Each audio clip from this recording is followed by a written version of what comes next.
Assalamu alaikum. This is Sadia Jalali with Muslim Bliss. I just wanted to maybe share some reminders today of how to take care of our mental health during this very difficult time.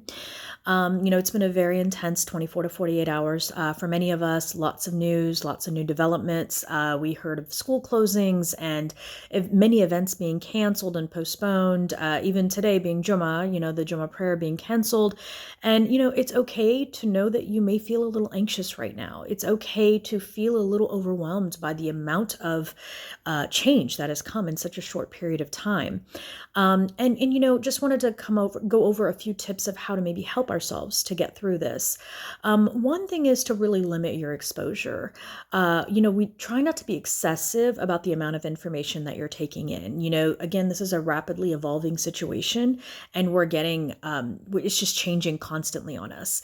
And we need to be very careful to take some very intentional disconnects. You don't need to follow every alert and every notification and, every WhatsApp message that comes with new information. Try to be very mindful of not checking constantly and taking some, disconnects and unplugging for a little bit.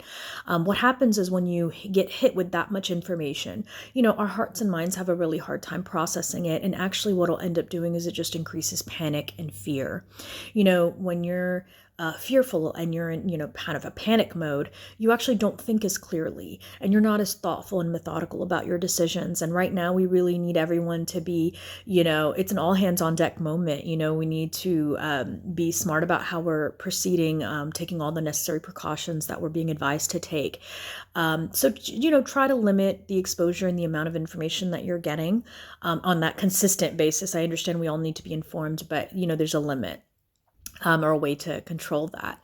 The other idea is to control what you can, okay? This is, again, an unprecedented situation. And so what is in your control?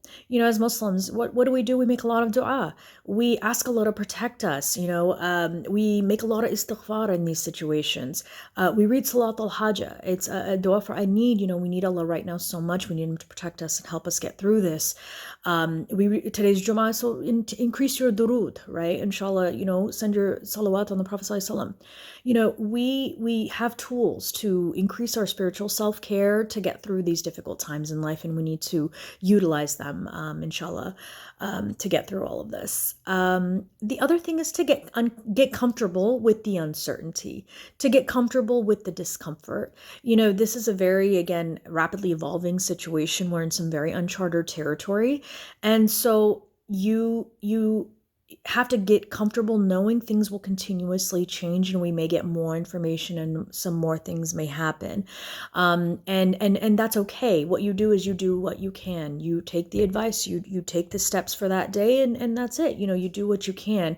If you're immunocompromised, be very careful. Be very careful about where you're going and all of that. So again, this is a time when we need to be taking care of our families and our communities. Even though we'll be socially isolating, maybe check in with them. We all have our phones, check in with folks. We need to be taking care of each other at this time and checking in. At the end of the day, to remember, tie your camel, Ray, and put our faith and trust in God. I mean, that's our faith, our reliance, and our trust is in Allah. So no, we don't disregard the precautions. We tie our camel. We, protect our communities and those around us. But at the end of the day, we also rely on Allah. He is our firm foundation when the world is uncertain, when there is instability. So we need to rely on Him. We need to turn to Him and really hang on tight. And lastly, I'll just mention, please try to protect your kids from your own fear and anxieties. I know that's very difficult to do. We're all kind of, really watching the situation very closely, and we should be. However, limit their exposure as well. We can barely wrap our heads around what's going on. For them, this is very uncertain. This is very scary, potentially. And so, many of them are very happy to be out of school maybe, but they're also a bit like, wow, this is serious, So if we're struggling to understand, can you imagine, they really are not aware of how to handle this. So try to control your reactions a little bit. And again, teach them and model for them that this is the time that we do what we can, that we hang tight to Allah. We take the precautions that are necessary, but we also rely and trust in Allah. And so maybe inshallah, they'll learn from this, from you and how you're handling the anxiety around this. So inshallah, just a few brief reminders. May Allah protect all of us. May Allah keep us all healthy and safe, and may He eradicate this virus as soon as possible. Ameen. Assalamu alaikum.